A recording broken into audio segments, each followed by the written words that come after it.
Bapak mah jualan ya Pak? Iya, yang penting dapat. Berbagi bukan berarti mengurangi.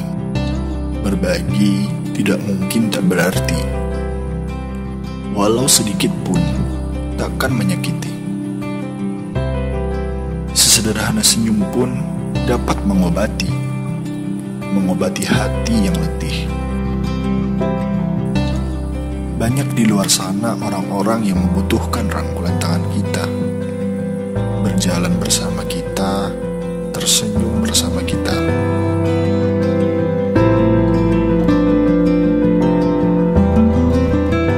Kita doakan semoga sukses dan bisa lancar dari ilmu.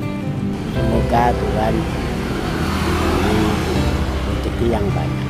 Saya doakan semuanya diberi kesehatan, panjang umur, selamat di akhirat. Mari kita sisihkan beberapa kenangan manis pada mereka yang juga masih saudara kita yang nantinya akan membawa kita naik ke surga.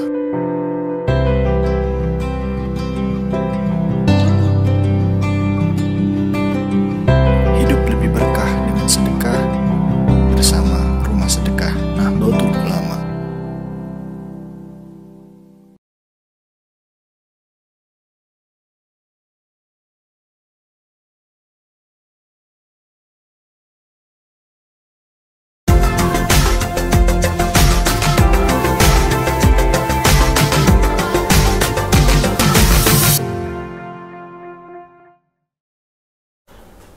Oke, assalamualaikum warahmatullahi wabarakatuh. Alhamdulillahirrabbilalamin. Hamdan salatan wa salamun ba'du. Kembali lagi berjumpa saya dengan Umam, tentunya di acara podcast Ngopi Seni Ngolah Pikir Santri Entrepreneur Nahdliyin di channel YouTube Rumah Sedekah Nahdlatul Ulama. Dan kali ini spesial buat kalian, Rebo Malam Kamis, tentunya kita hadir dengan bintang tamu yang sangat luar biasa. Kali ini kita kedatangan dengan Mas Aflahur Rizky. Assalamualaikum Mas. Pemirsa, Mas Aflahur Rizky ini penanggung jawab atau gimana Mas? Ketua rehabilitasi. Ketua rehabilitasi yang ada di Pondok Bahrul Maghfirah. Kalau boleh tahu ada namanya nggak sih Mas di rehabilitasi? Untuk namanya khususnya memang IPWL itu singkatannya. IPWL itu panjangannya? Jadi kepanjangannya Institusi Penerima Wajib Lapor.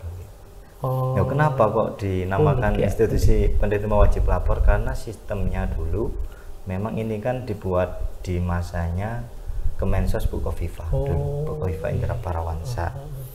Terus dinamakan IPWL wajib lapor itu karena dulu kita berkesinambungan, jadi ada hubungannya sama BNN. Kalau BNN dulu di tahun 2016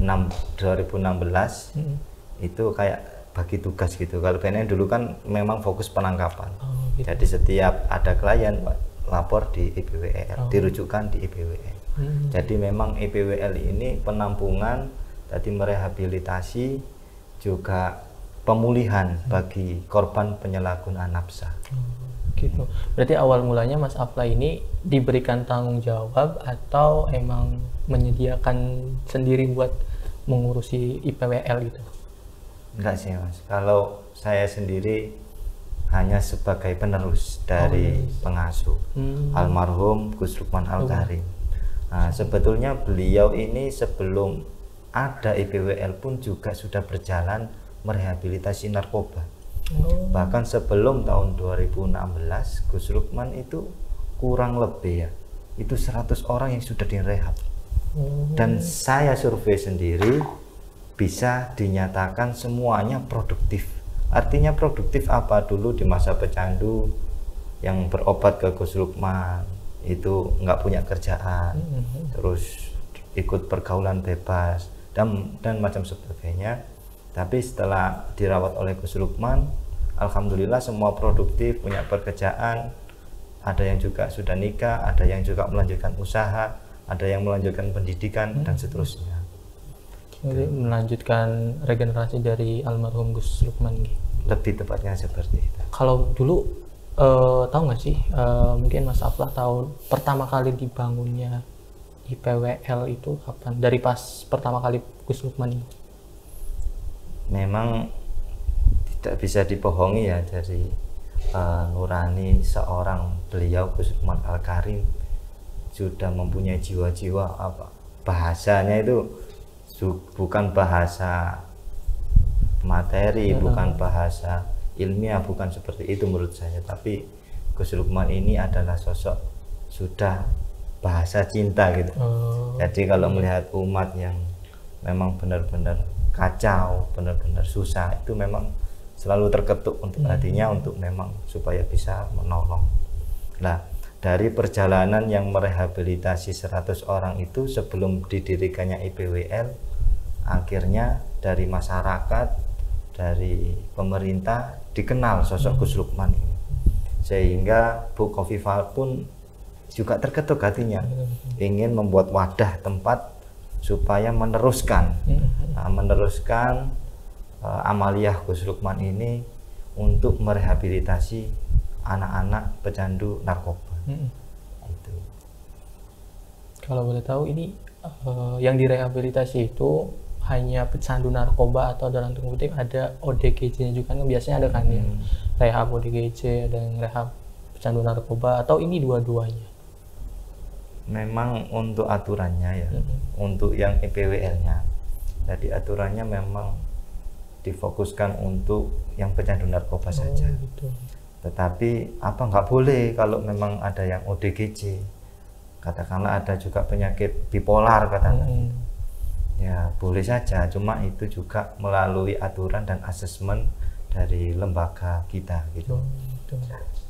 Bahkan sampai ada kok klien kita itu dari Jakarta, riwayatnya bipolar.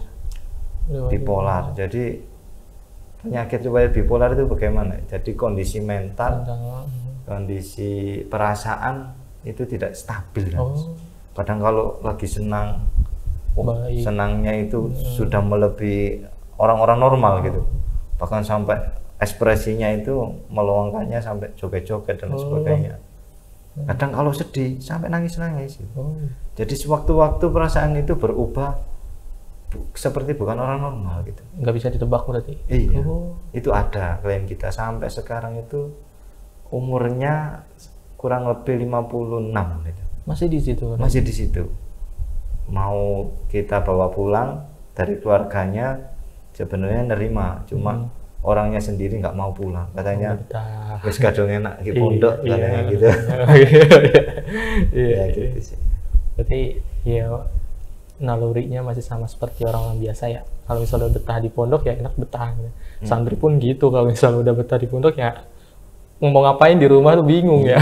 Apalagi di Malang ini kan cuaca, suasana, udara kan nggak kayak di Jakarta, Surabaya. Tapi kalau boleh tahu berarti kliennya itu bukan hanya di Malang atau di Jawa Timur saja, berarti seluruh Indonesia? Seluruh Indonesia.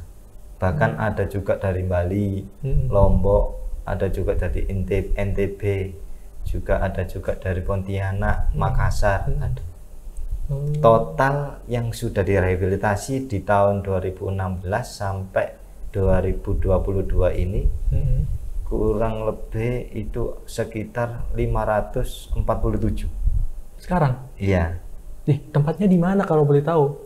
Kan saya kan pernah masuk nih pemirsa, pernah masuk di PM nih. Tapi kalau menyaksikannya itu cuma santri-santrinya aja. Saya belum tahu, belum mengetahui tempat IPWL-nya itu. Tempatnya di mana itu? Tempatnya di sampingnya. Memang areanya itu di dalam pondok. Cuma di dalam pondok ini ada tempat rehabilitasi itu yang dibawa sendiri, Mas. Di sampingnya kopian. Jadi yang dibawa sendiri, ada tempat khusus, juga ada gerbangnya lagi. Memang benar-benar steril ya tempatnya, jadi nggak campur sama santri gitu. Gitu. Tempatnya, jadi memang khusus. Itu buat ininya apa? Yang jenis kelaminnya, untuk ininya cowok cewek apa gimana? Untuk kliennya sih kita laki-laki aja sih. Laki-laki. Kita belum menerima klien cewek karena dari budaya kultur di Ponpes Baru Mafiro ini keseluruhannya laki-laki, nggak ada perempuan. Jadi saya khawatir ada fitnah dan lain sebagainya. Gitu. Kalaupun ada klien cewek itu biasanya saya rujukkan. Kalaupun memang klien cewek ini banyak, ya mau nggak mau kita harus keluar. Artinya kita harus buat tempat khusus buat cewek dan yang ngurusin juga perempuan. Oke. Kalau misalnya kegiatan di IPWL itu seperti apa aja? Kan maksudnya berbeda lah. Berbeda nggak sih, karena kan namanya juga rehab ya, pastinya untuk kesembuhan. Itu kegiatan seperti apa, Mas? Untuk kegiatannya itu memang kita beda sama pondok ya. Kalau di pondok itu banyak, kalau riadonya kuat, lama, full ngaji, bahkan sehari sampai ngaji 3 kali gitu. Kalau di rehab sih enggak. Kalau di rehab sebelum subuh memang kita bangunkan, tapi itu bukan suatu hal yang wajib untuk klien. Sehingga tetap kita ajak sholat sebelum subuh. Yang bangun, yang enggak ya wis dibiarkan. Jadi yang banguninnya pengurus sendiri apa dari teman-teman rehab juga? Kalau yang bangunin itu ada namanya di IPWL itu konselor. Konselor itu fungsinya adalah pendampingan klien untuk proses pemulihan. Sehingga kalau ada klien ada masalah, terus untuk mengontrol, pendampingan, asesmen, konseling itu tugasnya konselor. Nah seperti itu. Jadi yang juga menjalankan kegiatan sehari-hari itu juga konselor juga. Nah makanya untuk konselor ini sebelum subuh biasanya ngajak. Jadi diajak, terus kalau subuh baru memang dibangunkan lagi. Habis subuh ngaji, terus istirahat jam 8, mandi, terus setelah mandi makan, terus jam 9 ada namanya program morning meeting. Nah ini yang nggak ada di pondok juga, program morning meeting ini, dimana program morning meeting ini adalah kita membuat wadah supaya keluh-keluhan klien, supaya apa yang ada konflik di dalam klien ataupun siapapun itu bisa terungkap. Dengan apa? Jadi kegiatannya itu kita membentuk circle lingkaran gitu. Terus ada sesi pengungkapan perasaan hari ini.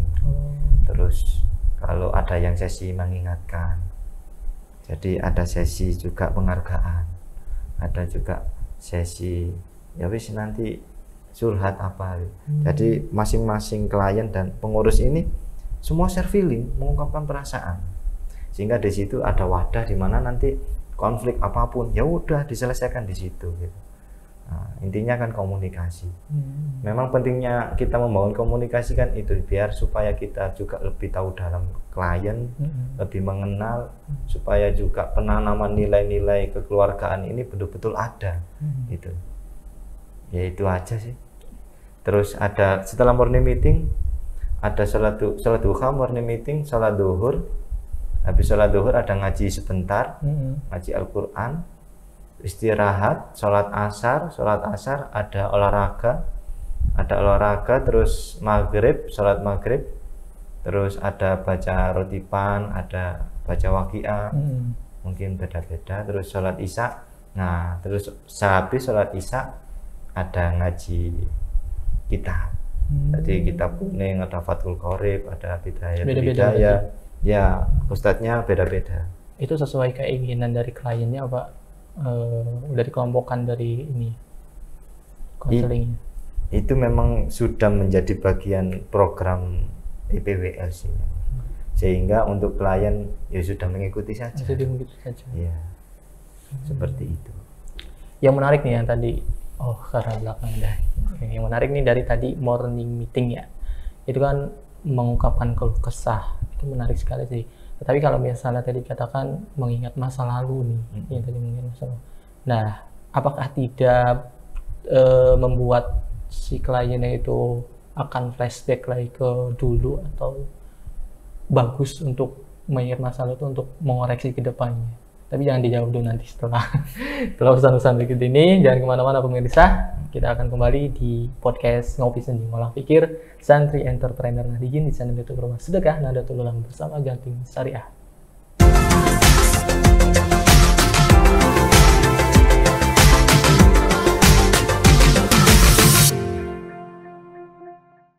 Hai Sobat Barokah, Mau tahu fitur terbaru Bank Jatim Mobile? Kini kamu dapat scan kris melalui foto barcode kris yang dikirim penjual tanpa harus tatap muka dengan penjual. Caranya, buka aplikasi Bank Jatim Mobile, pilih menu kris, lalu masukkan foto barcode kris, masukkan nominal pembayaran, masukkan PIN Bank Jatim Mobile, lalu kirim bukti transaksi ke penjual. Gampang banget kan? Yuk segera update Bank Jatim Mobilemu, transaksi semakin mudah dan barokah di Bank Jatim Syariah.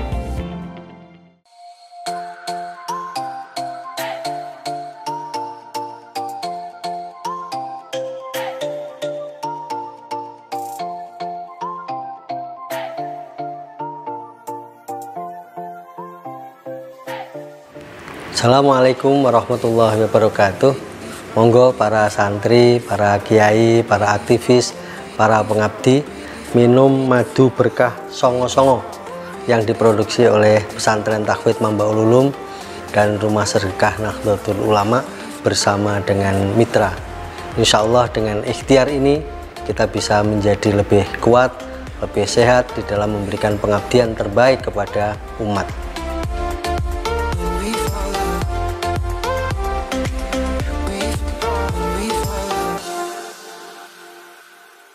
Hai Sobat Barokah, Bank Jatim Syariah bersama OPOP Jawa Timur dan OPOP Training Center Unusa Surabaya menghadirkan Kartu Santri OPOP Jatim Berdaya. Kartu Santri OPOP Jatim Berdaya adalah kartu identitas bagi santri pondok pesantren di seluruh Jawa Timur. Kartu ini bisa digunakan sebagai sarana pembayaran, absensi santri, dan berbagai transaksi lainnya di pondok pesantren. Yuk miliki Kartu Santri OPOP Jatim Berdaya. Transaksi semakin mudah dan barokah di Bank Jatim Syariah.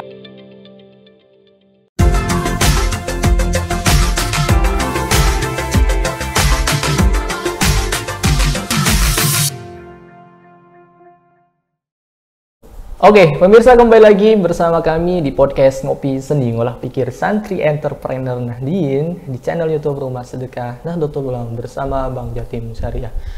Tadi sempat disinggung tentang morning meeting ya, dan ada kata-kata mengingat masa lalu supaya bisa apa sih mengingat masa lalu tuh? Kalau pikiran saya pemirsa, kalau mengingat masa lalu apakah nggak mengganggu flashback yang dalam tanda kutip pas waktu menggunakannya, atau emang penting banget buat kebaikan kedepannya? Itu gimana Mas Abah? Memang kondisi kembali lagi ke mental ya. Kadang manusia itu kadar mentalnya juga ada yang sedang, ada yang juga rendah, ada juga bagus gitu. Nah, seorang klien itu seorang pecandu ya. Saya membahas seorang pecandu. Itu rata-rata memang secara mental itu rendah. Artinya rendah apa? Karena faktor nafsa itu juga mempengaruhi secara fisik, juga secara mental, emosional, dan spiritual. Bahkan secara kesehatan pun saraf-saraf itu juga pengaruh. Ya, orang walaupun pintar, memang secara penjelasan secara detail. Jadi narkoba itu jenis-jenisnya, pemakai jenis-jenis katakanlah sabu, ekstasi, koplo, miras. Itu efeknya beda-beda. Nah, intinya semua kasus pemakai narkoba, baik pakai apapun itu pasti nyerangnya di 4 hal itu. Fisik, mental, emosional, dan spiritual. Nah, kembali lagi ke mental. Apa kalau memang sesi morning meeting tadi nggak pengaruh untuk mengingat masa lalu yang jelek-jelek, apa nggak menghambat untuk perkembangan klien untuk berpikir yang positif? Sebenarnya malah pengaruh positif, bukan pengaruh negatif. Dikarenakan kalau dulu seorang pecandu ini belum ada wadah, belum ada tempat sharing, belum ada lingkungan yang positif untuk berpikir-pikir meluruskan pikiran yang kurang benar. Nah, makanya dibentuk itu, ada juga pengurus, sehingga apapun yang jadi kurang enaknya, kecurhatannya, akhirnya kita masukin, kasih masukan. Oh begini loh, katakanlah biasanya ini yang rata-rata kasus pecandu yang paling dominan ya, paling dominan. Saya itu pakai itu karena sungkan, Mas. Jadi terbiasa budaya Jawa itu sama temen sosialnya bagus, iya kan, sosialnya bagus, terus kalau diajak ke sini nggak ikut nggak enak. Nah, lama-lama kayak gitu kalau nggak bisa mengimbangi teman-teman ini, saya dijauhin Mas, saya dijauhin, nggak jadi teman, nanti saya nggak punya teman dan lain sebagainya. Sehingga rata-rata seorang pecandu itu awal mulanya kadang-kadang ada rasa sungkan sama teman, akhirnya salah pergaulan ikut make gitu. Nah, makanya kita luruskan. Jadi ya ibaratnya kalau orang memang dekat sama api yang besar, kalau nggak punya penghalang yang kuat ya kepanasan gitu kan. Tapi kalau punya penghalang ya nggak kepanasan gitu.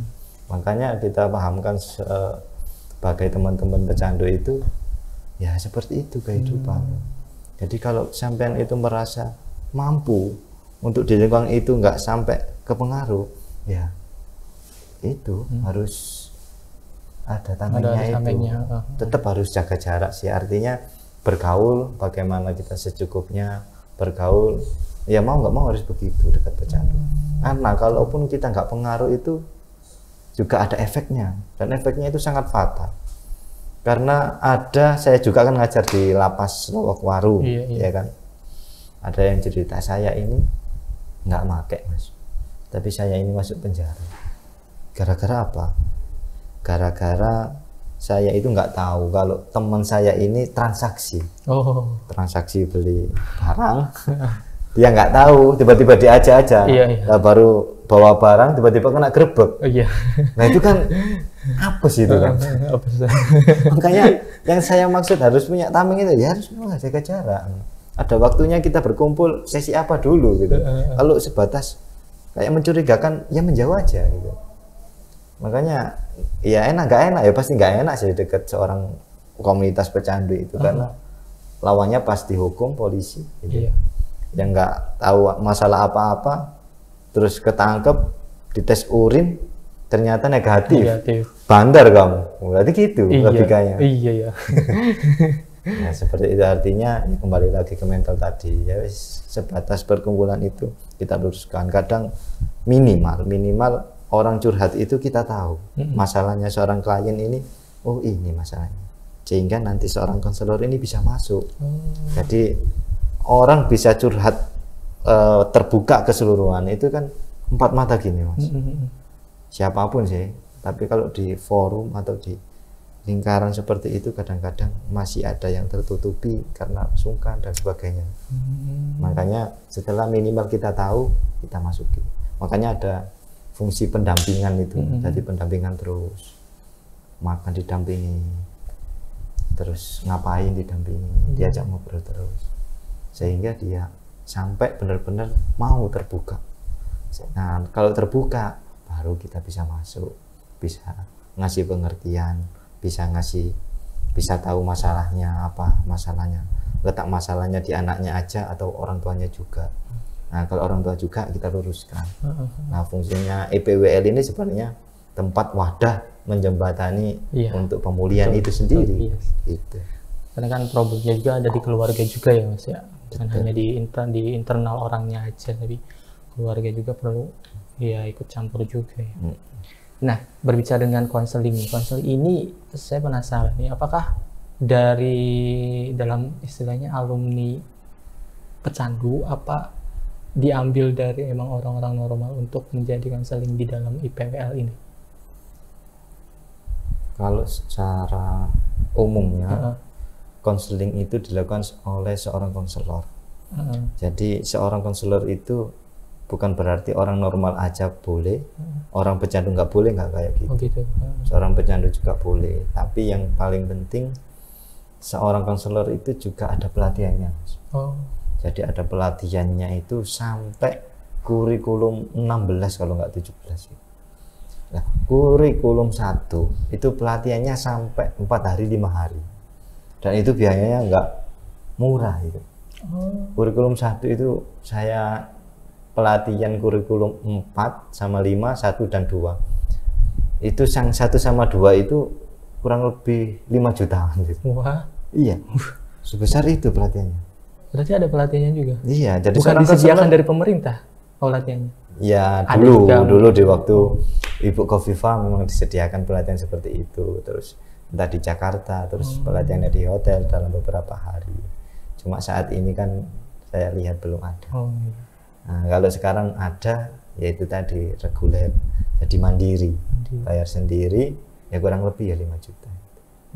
Makanya jadi seorang konselor itu ya harus profesional, ya benar-benar jiwa-jiwa kekiaian harus butuh. Iya, kalau nggak punya jiwa-jiwa kekayaan gimana punya rasa simpati gitu. Kita ngurusi umat gitu. Kembali lagi ke fitrah gitu. Ini kita kembali lagi di awal, Mas, tentang step rehabnya, orang rehabnya ya. Itu gimana sih? Apakah orang yang pengen direhabnya itu mengajukan sendiri buat rehab untuk masuk ke rehabnya, atau emang dari proses pemerintahnya ada ketika ketangkap polisi diserahkan BNN baru direhab, itu seperti apa, Mas? Kalau dulu memang dari BNN dirujukkan ke IPWN, kalau dulu dari kepolisian dirujukkan ke IPWN. Tapi setelah di tahun 2020 ini kondisi IPWL ini sebenarnya agak miris ya, karena pemerintah ini setiap 5 tahun kadang ganti aturan. Kita bukan menyalahkan, tapi memang ya itu bentuk untuk perapian, untuk penataan ulang.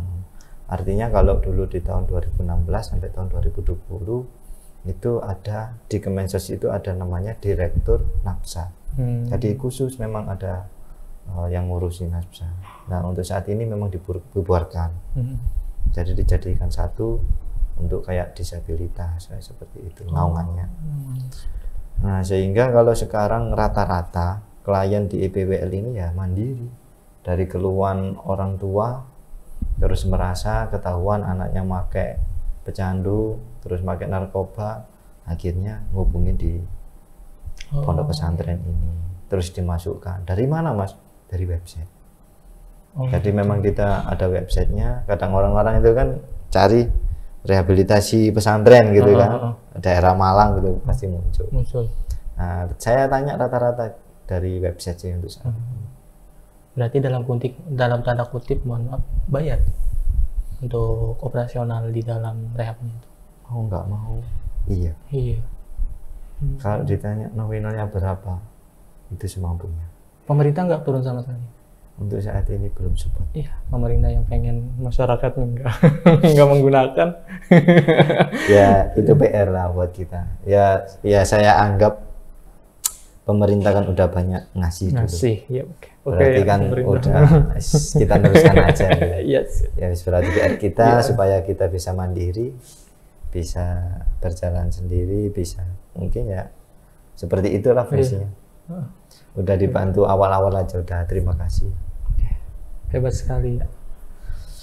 Udah, ya elah, masih banyak pertanyaan di otak ini. Oke, karena yang di belakang kita pengen break, kita break dulu, terus kita lanjutkan ke season 3. Jangan kemana-mana, tetap di podcast Ngopi Seni, Ngolah Pikir Santri Entrepreneur Nahdiyin di channel YouTube Rumah Sedekah Nahdlatul Ulama bersama Bang Jatim Syariah.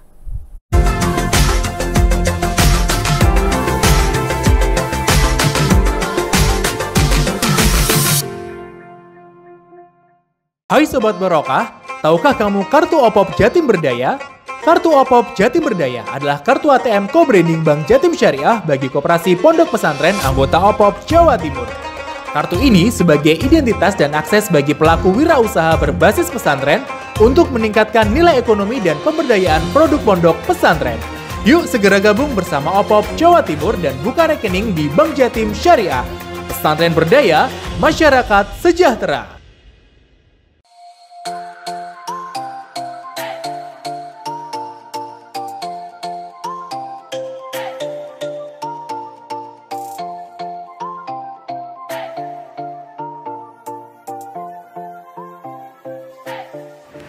Assalamualaikum warahmatullahi wabarakatuh. Monggo para santri, para kiai, para aktivis, para pengabdi minum madu berkah songo-songo yang diproduksi oleh Pesantren Tahfidz Mambaul Ulum dan Rumah Sedekah Nahdlatul Ulama bersama dengan mitra. Insya Allah dengan ikhtiar ini kita bisa menjadi lebih kuat, lebih sehat di dalam memberikan pengabdian terbaik kepada umat.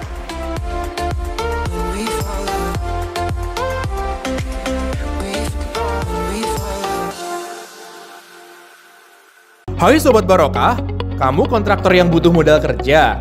Jangan khawatir, kamu bisa mengajukan pembiayaan modal kerja Kepres di Bank Jatim Syariah. Keistimewaannya adalah jangka waktu fleksibel dan persyaratan yang sangat mudah. Tunggu apa lagi? Segera kunjungi kantor cabang Bank Jatim Syariah terdekat. Pembiayaan semakin mudah dan barokah di Bank Jatim Syariah.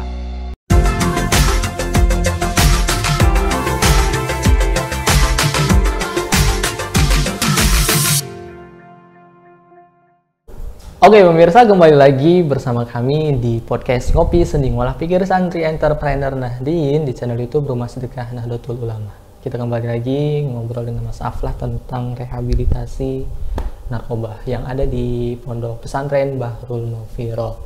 Kita mau nanya, namanya rehab kan katanya udah dijelasin ada jadwal waktunya ya, dalam tanda kutip. Santri kita samakan dengan santri kadang saya melihat ada kejenuhan dengan jadwal yang sudah sediakan, pastinya ada kejenuhan. Nah, untuk santri rehab ini apakah sama dengan santri biasa itu ada jenuh? Dan cara buat menghilangkan jenuh dari santrinya itu seperti apa? Cukup bagus ceritanya. Iya, karena kan kalau misalnya santri nih, saya pengalamannya santri ya, saya kadang nakal juga kalau jenuh ya saya keluar gitu, jalan-jalan. Perlu makanya refreshing. Iya, refreshing yang perlu. Ya itu tadi di rehabilitasi nafsa itu programnya sudah apa ya, ada namanya program itu yang memang standar seluruh Indonesia. Namanya ada, kalau program rehab ada namanya 1NE, ada TISI. Nah, salah satu program TISI kalau di rehabilitasi nafsa itu, diikut NE kayaknya. Ada program namanya SNE. Jadi setiap Sabtu malam Minggu, nah, itu kan biasanya pecandu siapapun, masyarakat Indonesia, anak muda, itu kan rata-rata keluar, rata-rata ada ya wis keluar lah, hari Minggu libur gitu kan. Makanya di rehab juga di setiap Sabtu malam Minggu ada programnya SNE itu tadi. Jadi memang programnya ini di luar, program di luar, entah itu biasanya entah itu di kafe, itu tadi sistemnya ya juga sama. Nanti ada sistem kayak namanya repap kan, kalau SNE itu ya kayak murni meeting itu tadi, share feeling, perasaan. Nah sehingga setelah sesi itu ya udah terus nyantai-santai ngobrol. Itu yang sudah berjalan. Terus kalau apa di kafe terus Mas? Ya enggak sih. Kadang juga kita ajak ziarah. Ya nggak jauh-jauh di Malang sendiri. Entah itu di Habib Abdul Qadir Fakih, entah itu di Pondok Gading. Wis memang kiai sepuh. Kita taburkan di sana. Ya sama ngopi-ngopi gitu. Relax. Itu kan bentuk apa bedanya di luar sama di sini? Oh, di sini saya juga bisa keluar gitu. Terus di sini ya nggak kayak penjara kok. Kalau di penjara nggak bisa ngapa-ngapain. Oh, di sini juga saya malah dihargai, dimanusiakan gitu. Ya rata-rata responnya seperti itu. Karena memang secara program ya memang alhamdulillah sudah dipikirkan dari beberapa pecandu-pecandu, dari beberapa memang aktivis-aktivis, duta-duta narkoba itu kan, bahkan sampai Kementerian Sosial, bahkan sampai Direktur Nafsa dulu memang membuat program rehabilitasi ini yang benar-benar pas untuk anak narkoba. Nah, itulah. Berarti ada program di luarnya juga, berarti ada pendampingannya juga nih? Ada juga, bahkan kadang seluruh pengurus itu ikut. Ikut, jadi ikut dampingi juga. Kadang sampai bawa gitar gitu, nyanyi bareng gitu. Itu ketika keluar itu langsung semuanya 500 keluar atau beda-beda tempat nih, ada dikelompokin masing-masing, ini pengennya ke kafe, minggu ini pengen ke kafe, atau minggu yang lainnya pengen ke ini, itu gimana? Untuk 574 itu kan memang dari masa 2016 sampai sekarang yang sudah direhab. Tapi rata-rata yang ada di rehab ini di angka 15, 14. Jadi di angka segitu kan masih bisa dikondisikan sama teman-teman. Jadi kumpul bareng. Seperti itu. Tapi ada kejadian nggak sih selama dengan jadi terjun di rehab ini, santri rehabnya itu ada yang ngelunjak, istilahnya dalam ngelunjak, entah itu kabur, entah itu melawan konselingnya? Ya tetap ada seperti itu. Bagi memang latar belakangnya nggak kerasan, terus latar belakangnya pecandu ini karena dipaksa, latar belakangnya ini katanya dibohongi, katanya diajak rekreasi, terus dimasukkan ke rehab. Nah seperti itu yang ada yang berontak itu. Nah bagaimana nyikapi? Ya udah kita amankan. Kita amankan seperti apa? Ya udah kita dampingi. Nah, kita tekankan kan memang rehab itu nggak boleh ada kekerasan. Nah, sehingga ya kita dampingi. Tapi kalau memang dia melawan sampai merusak fasilitas, itu baru kita masukkan ke isolasi. Jadi di rehab itu ada kayak ruang penjara gitu. Oh gitu. Ya, ya udah mau nggak mau, kalau kita nggak isolasi, resiko ke klien lain juga pernah ada klien itu sampai mau dihantam sama bata gitu, paving gitu. Jadi klien itu nggak ngapa-ngapain, ya duduk-duduk santai, tiba-tiba mau dihantam. Untung ketahuan petugas, ya diamankan. Ya kita masukkan isolasi. Gitu. Sampai kapan ya? Sampai dia nyerah. Iya. Yang penting kita kasih makan, waktu buang air besar kita dampingi, kita ya gitu aja. Oke. Berarti ada ruang isolasinya juga di dalamnya. Ya manusiawi lah kalau misalnya namanya kejenuhan. Bukan hanya di dalam rehab, tapi manusia pada umumnya juga kadang ada jenuhnya juga. Oke, jadi keren sekali ya di rehab ini. Tapi untuk Mas Aflah sendiri, ada keinginan untuk kedepannya nggak? Ataukah mungkin ada program yang belum tercapai, atau pengen ada yang lain sebagainya? Ada nggak dari Mas Aflah sendiri nih? Ada. Sampai saat ini itu saya pikirkan.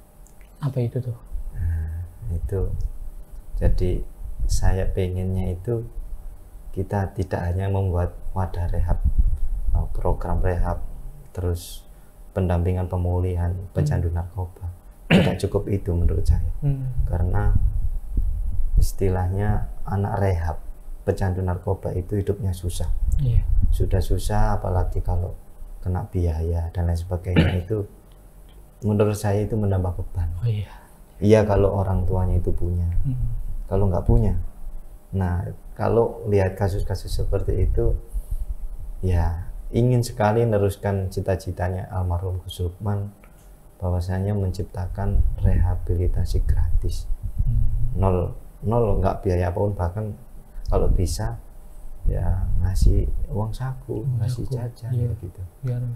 Ya memang cita-citanya almarhum ini dulu kan tidak kiai, sosok kiai yang tidak memikirkan hanya sekedar membuat produk, tapi sosok Gus Lukman ini membuat ekosistem, di mana ekosistem ini kayak ya ekonomi yang berjalan. Gimana ekonomi ini bisa berjalan? Ya wis muter ya di pondok aja. Katakanlah pondok butuh makan santri misalnya, berarti lauknya kalau bisa usahanya dari pondok sendiri. Anak santri butuh retail, butuh jajan, kalau bisa menyediakan kayak Alfamart, kayak BMart. Kalau di pondok kan ada BMart. Makanya sosok-sosok Gus Lukman ini alhamdulillah diteruskan oleh beliau. Sekarang pengasuh diasuh oleh Prof Bisri, Gus Bisri kalau saya manggilnya. Itu diwujudkan. Itu bentuk kebahagiaan saya dalam di Pondok Baru Mafiro ini, tidak hanya memikirkan membuat produk, tapi membuat ekosistem pondok, di mana membuat ekonomi ya di dalam itu sendiri.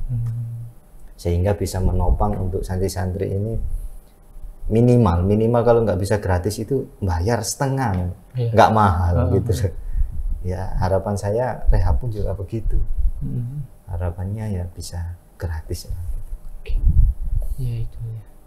Emang ya saya kepikiran juga ya, selama ini latar belakang dari orang yang menggunakan nafsa ini ekonominya rendah-rendah ya. Apalagi kalau misalnya kita pengen berubah gitu lah, pengen berubah masuk ke dalam rehab, ya malah ditanggung oleh biaya. Kan di luar sana banyak sekali lah pastinya ya yang menggunakan tapi tidak ketahuan, tapi pengen ada rasa pengen berubah tuh, apa pengen berubah tetapi ada beban ekonomi lagi, yaitu membayar di rehabnya kan berat juga. Tapi ini PR pemerintah juga sih. Lupa PR pemerintah juga nih, aduh. Cuma punya statement jangan pakai narkoba, jangan merubahnya itu gimana? War on drugs. Iya itu sih aku. Aduh, oke. Nah kita membahas tentang sedekah nih Mas, karena kita di rumah sedekah ya. Makna sedekah lah, makna sedekah dari Mas ini gimana nih? Makna sedekah. Ini dari pengalaman pribadi saja. Iya. Kalau yang saya pegang memang dari guru itu kan kalau saya kulkal yaduni wala takulkal uduna ini. Jadi kalau kamu memberi tangan kanan, tangan kiri jangan sampai tahu itu. Nah, sedekah sendiri itu menurut saya bukan suatu 1 tambah 1 sama dengan 2. 2 tambah 2 sama dengan 4, nggak seperti itu. Tapi menurut saya konsep sedekah ini suatu bagian dari pribadi saya, suatu kewajiban sebenarnya, suatu bahasa yang memang saya harus lakukan, bentuk apa ya, bentuk ikatan kita, hubungan kita dengan Tuhan kita, yaitu ya dengan Tuhan itu. Sehingga konsep sedekah ini bukan diartikan sebagai ya kita memberi terus mengharap kembali, ya enggak seperti itu sih. Saya coba dulu sedekah gini berharap kembali, ini juga nggak enak rasanya. Tapi ketika kita memberi, ya wis memberi aja apa yang ada di dalam kita. Soalnya hati manusia ya, kembali lagi, menurut saya itu kayak setiap orang mempunyai hati nurani. Itu bab masalah sedekah, setiap orang itu terketuk kok sebenarnya. Tiba-tiba aku pengen ngasih ini. Iya betul. Nah, kebanyakan manusia itu menolak, seperti kadang dilalaikan, mesti dianggap biasa, hal biasa. Sehingga untuk konsep sedekah ini ya wis engko ae lah. Nah, ini yang dinamakan, menurut saya yang dinamakan, kembali lagi ke insyakar itu la azidanakum. Jadi bagaimana mau bertambah keberkahan hidupnya kalau memang setiap hati yang dikasih Allah untuk diketuk untuk bersedekah tapi selalu nggak nerima gitu. Nah, tetapi kalau saya lakukan ketika datang ketukan itu dari hati nurani, pengen tiba-tiba ngasih ini gitu, langsung saya lakukan lah. Itu ada nilai tersendiri dan seorang pun tidak akan bisa merasakan kebahagiaan seperti itu. Kebahagiaannya tidak bisa digambarkan kayak loh kok enak gitu, bahagia, nyaman gitu loh. Nah, menurut saya kita nggak melihat kesedekah harus kepada siapapun, tapi menurut saya konsep sedekah yang paling bahagia adalah dimana ketukan hati kita untuk bersedekah itu selalu kita lakukan dan selalu kita berikan kepada yang kita inginkan. Masuk.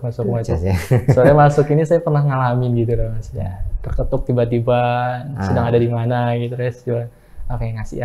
Nah itu langsung tuh dikasih sama Allah kebahagiaan, seneng gitu. Kok aneh ya, kok seneng ya kan? Habis ngasih kok seneng, walaupun nggak cerita ke saya kok seneng ya dapat itu. Aduh enak banget. Nih dapat jawabannya nih, dapat. dapat tuh. Karena emang tamu di sini tuh saya ngasih pertanyaan yang sama, makna sedekah, dan jawabannya itu berbeda-beda. Dan nggak bisa digambarkan makna sedekah itu. Setiap orang memiliki makna yang berbeda-beda seperti itu sih. Oke, masuk. Oke Mas Aflah, terima kasih banyak untuk kedatangan hari ini. Semoga ya secara tidak sadar Mas Aflah sedang ngasih sedekah. Sedekah ilmu kepada pemirsa. Tapi saya pengen kepikiran, ada nggak sih Mas alumni yang udah dari rehab ini udah sukses gitu? Banyak sekali. Pengen ngundang salah satu gitu biar tergugah buat pemirsa gitu. Oh iya, jadi barangkali pemirsa yang mungkin tetangganya atau mungkin sendirinya yang pengen rehab, nggak usah malu deh rehab, yang penting kan udah membuat kebaikan, silakan. Mungkin buat motivasinya ada ya Mas? Banyak sekali kalau diukur dari segi materi dan hasil ya. Alhamdulillah bahkan ada yang di Kain Jepara itu juga jadi miliarder. Oh gitu. Jadi yang awalnya di IBM ini. Oh. Jadi produksi kayak mebel gitu sampai ekspor. Miliarder. Terus ada juga yang dari Batu sini nggak jauh-jauh. Ada yang juga jadi pengusaha tahu nyes. Tahu nyes terus susu, raja susu. Itu klien juga. Bahkan sampai wah, ya alhamdulillah juga. Dia juga dermawan juga.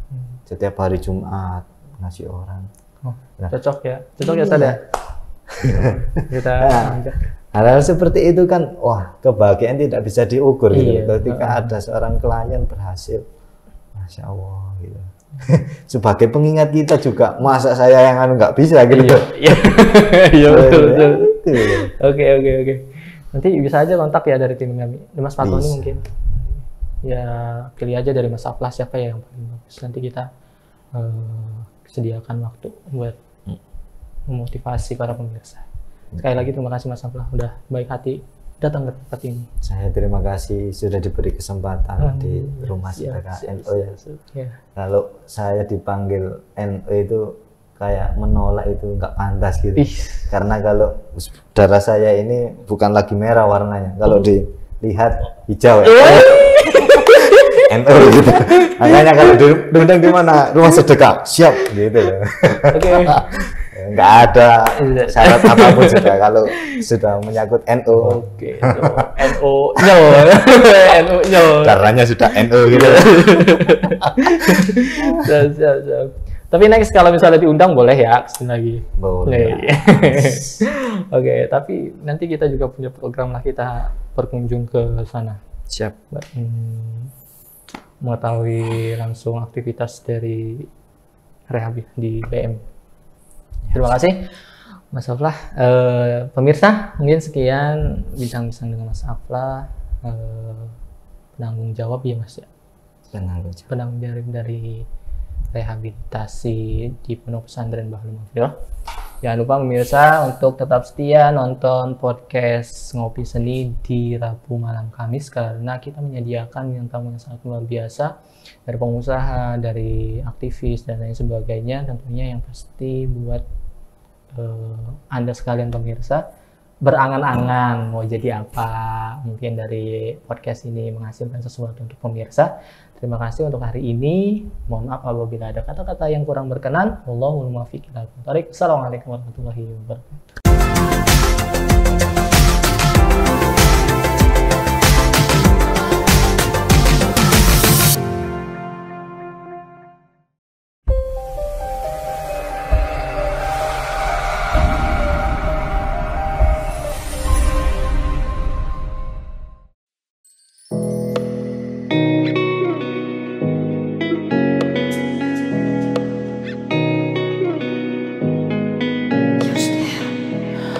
Sore hari ini kita akan berkunjung ke rumah korban kebakaran yang kebetulan ini mirisnya satu keluarga penjual bubur yang korban kebakaran karena gas LPG.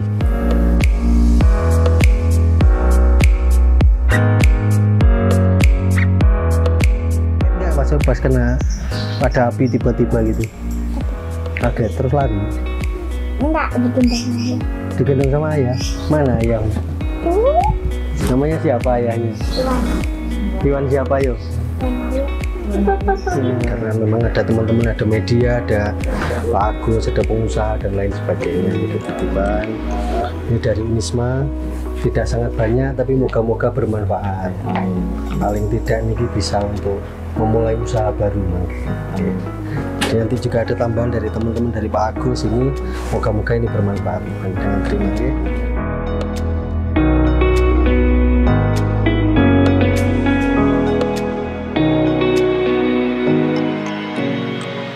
Terima kasih Bu Sadi. Salim. Yang kita berharap semoga itu bisa bermanfaat, dan yang paling penting bantuan ini bisa menumbuhkan semangat yang bersangkutan untuk kembali bangkit, bekerja, bangkit untuk mencari bekal untuk ibadah kepada Allah Subhanahu wa Ta'ala. Pesan yang terakhir, kita semua jangan pernah lelah berbuat kebaikan, karena kebaikan itu tidak akan pernah lekang oleh zaman. Terima kasih. Wallahumma muwaffiq ila aqwamit thoriq. Wassalamualaikum warahmatullahi wabarakatuh. Waalaikumsalam warahmatullahi wabarakatuh.